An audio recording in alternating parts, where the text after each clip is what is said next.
I wanted to do this all in one sitting, but I couldn't. The memories, they come in pieces, like looking through glass that's already cracked. It's hard telling a story when you have to keep talking around the main thing, like describing a room without mentioning the elephant standing in the middle of it.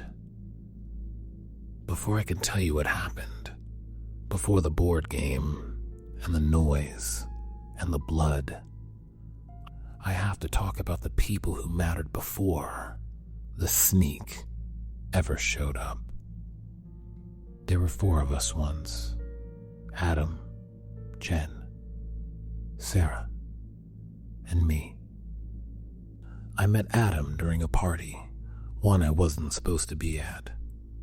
A friend of a friend had dragged me to some college house off campus, the kind of place where every drink is half warm, and every wall is covered in Sharpie signatures, scribbled by people who thought they were leaving a legacy. I didn't know a single face there. Adam was running the beer pong table by himself, looking for a partner. When he caught me watching, he grinned and waved me over. "Hey, you any good?" "Not remotely," I told him. "Perfect. We'll lose fast and get drunk faster." And that was that. We lost every round. But he laughed through all of it. This easy, warm laugh that made people around him feel like they were a part of the joke, not the punchline. By the time the night was over, I'd felt like I'd known him for years.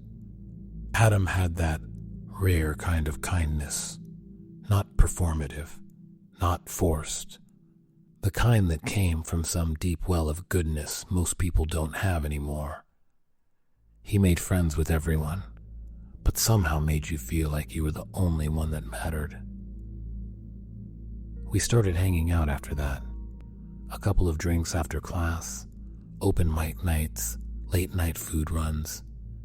He had a way of pulling me out of myself.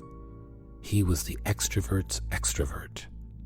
I was the opposite, content to observe, analyze, overthink. But together, somehow, it worked. A few months later, Adam met Sarah through some online internations group. He'd been looking for something casual. Sarah, she was looking for conversation. They met for coffee. He flirted a little. She didn't bite. But by the end of the night, they were both laughing. Not in that flirty, maybe this could work kind of way, but the way two people laugh when they realize they're not each other's type at all.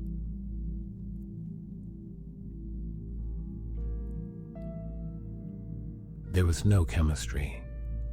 Not romantic anyway, but there was something else. An easy camaraderie, a kind of instant shorthand. One night, Sarah brought her friend Jen along to meet with us, and that's when our little constellation finally clicked. Jen was the kind of person who always had paint under her fingernails, who lived halfway between rebellion and exhaustion. She was blunt, sarcastic, but deeply loyal. She'd cut through your bullshit and then buy you a drink to make up for it. Sarah was her opposite half, soft-spoken, put together, floral skirts and tidy handwriting, the kind of smile that made you forget what you were saying. She'd grown up conservative, the good daughter type, but underneath it was a quiet strength.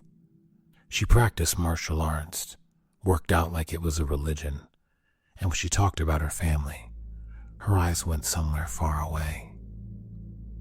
That was us, the four, the weird little constellation of people orbiting each other in late nights and bar lights. We weren't a group chat or an Instagram story. We were movie nights that ended at dawn, camping trips with burnt marshmallows, karaoke disasters, and long drives to nowhere with cheap beer and worse playlists. We were friendship in its simplest form, the kind that doesn't know it's temporary.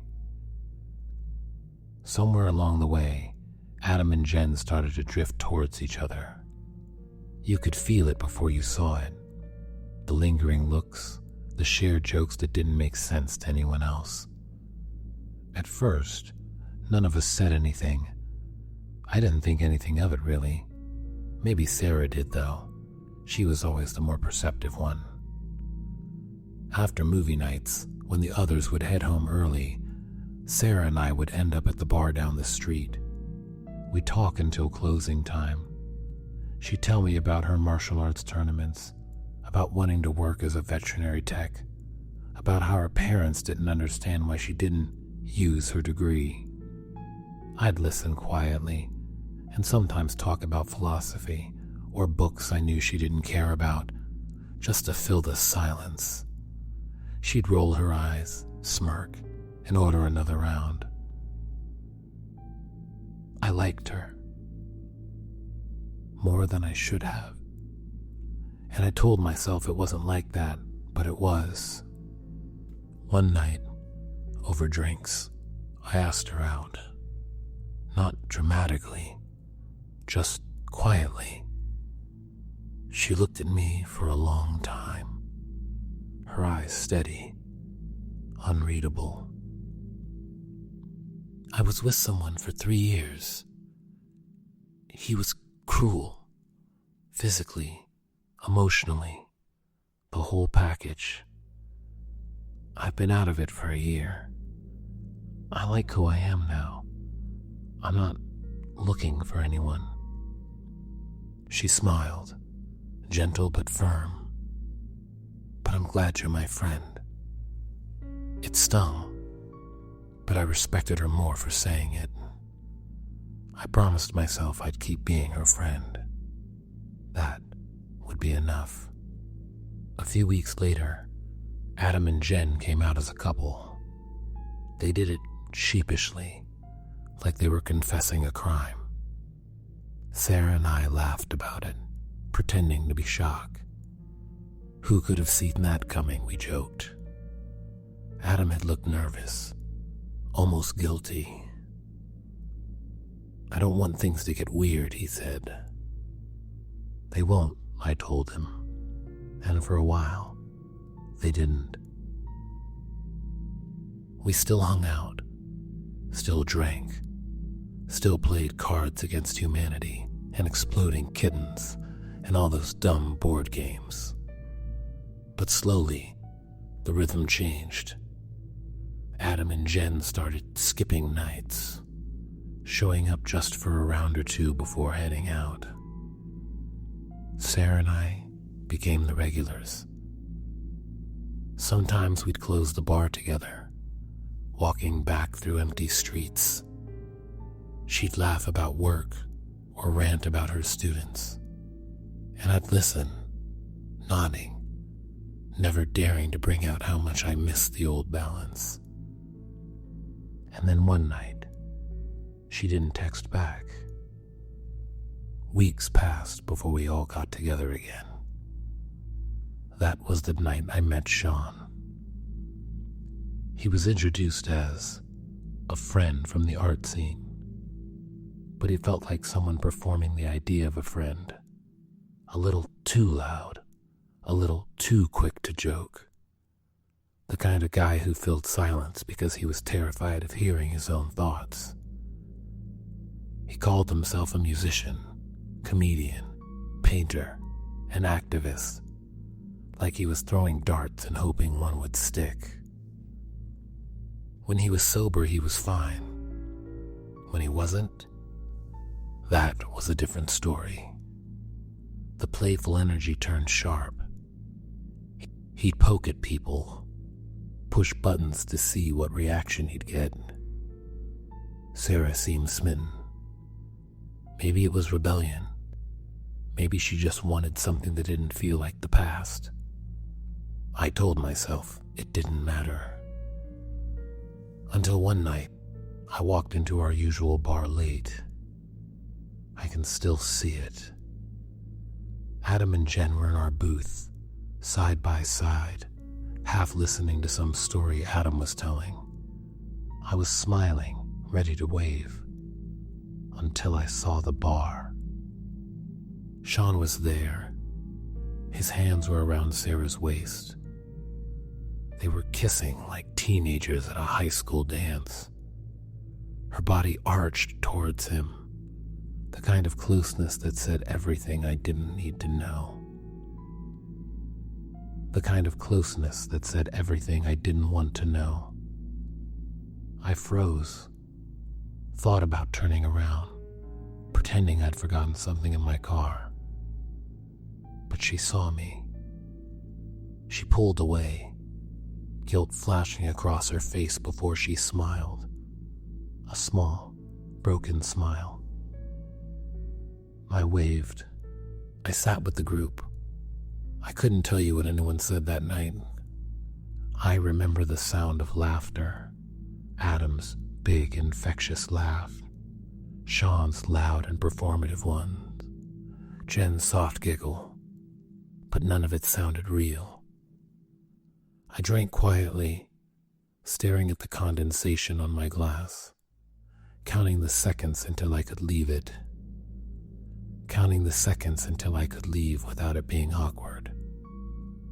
When I finally stood up, I said something about needing to be up early. Adam clapped my shoulder, told me to text him later. Sean made some joke that I didn't catch.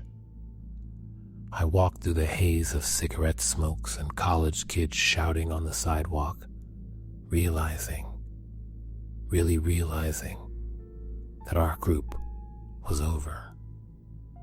It wasn't a breakup. It wasn't a fight. It was a funeral disguised as a Friday night. And then the months started to slide by. I stopped hearing from them. Not out of malice, just inertia. My life became smaller. Work, YouTube, takeout, the occasional attempt at dating that fizzled out after one drink. Sometimes I'd scroll through old photos of the four of us. A camping trip, a karaoke night, a blurry shot of us grinning, arms over shoulders. I used to think those were the good days. Now I just think they were before. And then one night, about 6 months later, my phone buzzed. Hey, this is Jay Taylor. I am the writer and narrator for Dante's Disciples. I'm excited to keep this story going, doing them one section at a time. I would love to get more engagement, but I know I have to earn it. Bring back the regular stories. I'm looking forward to completing a few, and I've got some spare time. But if you like the story and you like the channel, don't hesitate to subscribe and push that like button. More to come from the sneak.